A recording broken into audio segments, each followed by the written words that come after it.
تو این ویدیو زیر 3 دقیقه این مرحله رو زدی تمامش کردی رفتی. مرحله ای که یعنی واقعا سخته، یعنی 10 بار باید بریش زیر 3 دقیقه. اینجا رو ببین، اینجا رو ببین، برو این داشته باش.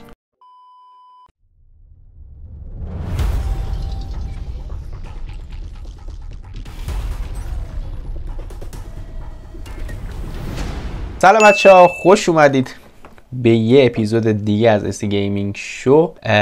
خیلی خوش اومدید به این ویدیو. امیدوارم که همیشه سلامت باشید. این اینترو ویدیو از اون جزء 3 دقیقه حسابش نکنید بگید چرا ویدیو الان 5-6 دقیقه شد. ببخشید.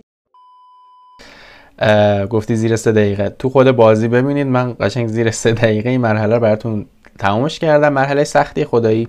به توضیحات من دقت کنید که رو ویدیو براتون میدم. توضیحاتیه که نکته مهمی توش هست. 2 تا نکته قبلش بگم. از جهت بالا و پایین حمله نکنید. یک، بی خودی وقتتون رو دارید تلف میکنید. میتونید برید از جهت بالا پایین تلف کنید، بازی بی خودی طول میکشه. زیر 3 دقیقه از دروازه اصلی فقط باید برید. 2، از ابیلیتی سرباز نقزن همون که کلنگ داره استفاده نکنید، به هیچ درد نمیره. صرفا بفرستید جلو تلف شن.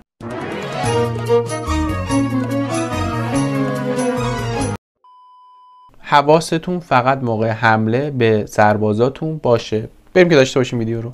خب بچه‌ها، این یه نمای کلی از قلعه حریف. نگاه کنید جایی که شما باید با اون دیوار کوبتون بزنید. این 2 تا بخشی از دیوار که دارم بهتون نشون میدم، اصلا لازم نیست شما دروازه رو بزنید. سمت دروازه برید کارتون تمومه. دیوار کوبتون رو زدن.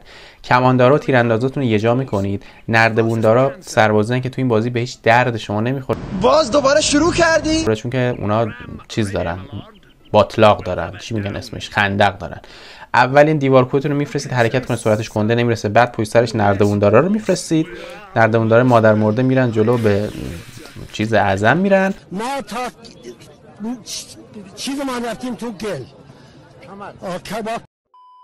بعد گرزداراتون رو میفرستید که برن جلو چیزو بیل بزنن. بعد پشت سرش سری کماندار و تیرانداز رو میفرستید. نکته کنکوری، کماندار و تیراندازتون رو بگید فقط یه سربازشون رو بزنن. همه تیر رفت سر کمانداره، به چخ رفت، مثل سگ مرده. بعد به گرزداراتون هم حواستون باشه که مثل اسکولا نرن. ببین اون سمت راست رو بی خودی بیل نزنن. این نقداره بدبختم میاد اونجا وایسن که فقط تیر بخورن. همین اینجا دقت کنید. گرزدارا وقتی این سمت قلعه رو، فقط ما نیاز داریم این دیواره رو بزنن. سری دیوار کوه میگید. دیوار کوه به 2 تا ضربه دیوار آورده پایین، تموم شده و رفته. بعدش گرزداراتون وقتی دیوار باشه، گرزداراتون رو سری حمله میدید که این تبرزیندارا رو همه رو میزنن. گرزدارا سربازای سریعن. پشت سرش که دیوار باشه سری نیزداراتون رو میدید برن تو. بعد که نیزدارا رفتن تو، اینجا رو داشته باشید سری باید بچه‌ها بالای قلعه رو خالی کنید. اوکی، سری بالای قلعه شو خالی میکنید. همشون رو حمله میدید. دیوارا رو همه رو بچه‌ها پاکسازی میکنن. اون دیوار کوهتون حواستون باشه که بره اونجا. یه جا میبینید سنگ، اون سنگر اگه بزنه هیچ کارش نمیشه بکنه چون بالش تپه است. فقط میگید این گوشه رو بزنه. این تا این موقع هم که دیوار کوب بزنه شما باید بالا رو خالی کرده باشید. به محض اینکه دیوار کوب قلعه رو زد، بچه‌ها رو میدید تو و میزنن، همه رو یکی میکنن.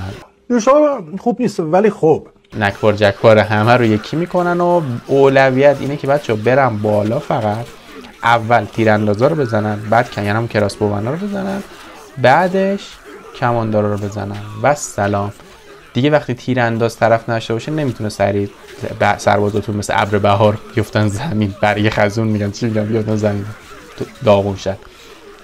اینجا هم که ما میبینید زدیم دیگه، تهش میرسید به چیزشو، بیس قلعه‌شو.